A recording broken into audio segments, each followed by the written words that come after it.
Olá, gente, tudo bem com vocês? Professor Juarez aqui falando sobre glicocorticoides na prática clínica. Então, sou professor de farmacologia, especialista na área, também doutor na área de medicina e doenças tropicais. E a gente vai falar um pouco sobre glicocorticoide, já que é uma medicação que é muito utilizada no dia a dia. Muitos pacientes precisam utilizar diariamente glicocorticoide por causa de doenças inflamatórias, artrite, doenças autoimunes, outras complicações que estão presentes, né, muitas vezes nesses pacientes, e esse paciente precisa fazer o uso dessa medicação diariamente.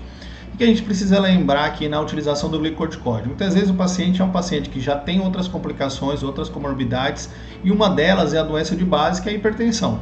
A hipertensão ela pode estar ocorrendo nesse paciente e o uso do glicocorticoide pode alterar essa pressão arterial? Essa é uma das perguntas que também ocorre muito para mim. Muitas vezes o paciente também ele não tem uma doença autoimune, ele não tem outra complicação, mas ele passou por uma situação clínica que ele precisa usar o glicocorticoide por um período.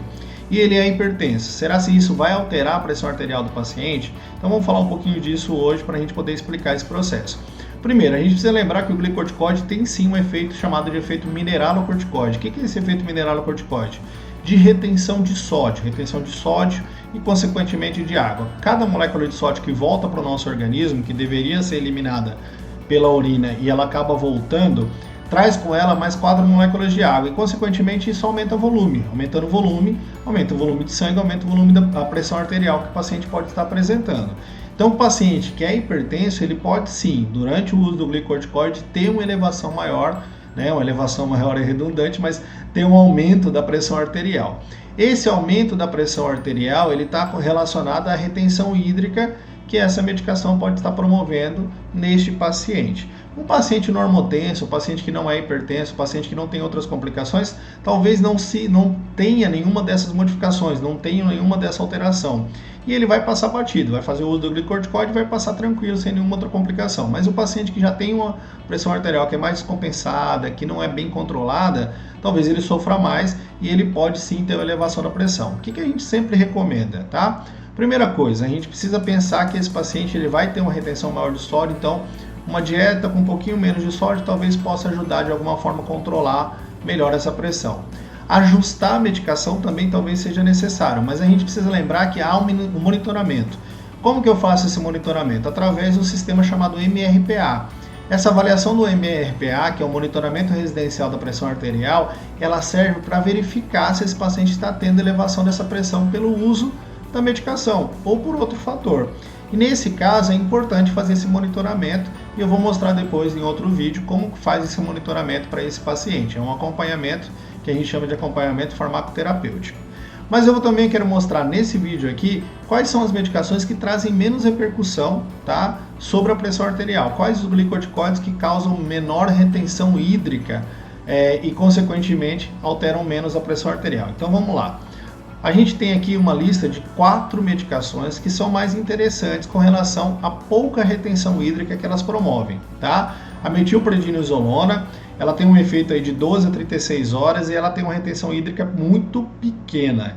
Então poderia ser uma alternativa terapêutica prescrita pelo médico para esse paciente que é um paciente hipertenso. A triancinolona também é uma medicação, apesar da gente não ter muitas vezes formulações dela em comprimido, mas a gente tem formulações aí em injetáveis e algumas situações intraarticular.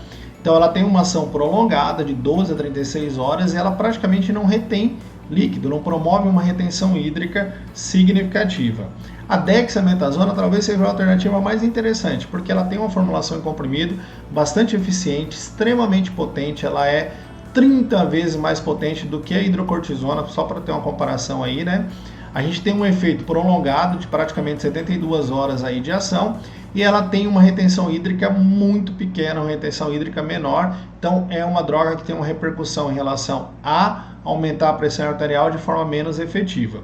E a betametasona, que também tem uma retenção hídrica desprezível, tem um efeito de 72 horas, tem uma eficácia bastante interessante com relação ao benefício que ela traz como anti-inflamatório e tem pouca retenção hídrica. O que a gente lembra é que essas orientações elas devem partir da orientação médica em relação ao quadro clínico daquele paciente. Talvez essas opções não sejam interessantes para todos os pacientes, mas podem ser sim opções importantes no caso de um paciente que é hipertenso, que talvez necessite de uma medicação que é o glicocorticoide e ele sofre com elevação da pressão arterial. Essas medicações elas teriam menos repercussão em relação à retenção hídrica e, claro, menor efeito colateral neste grupo de pacientes, ok?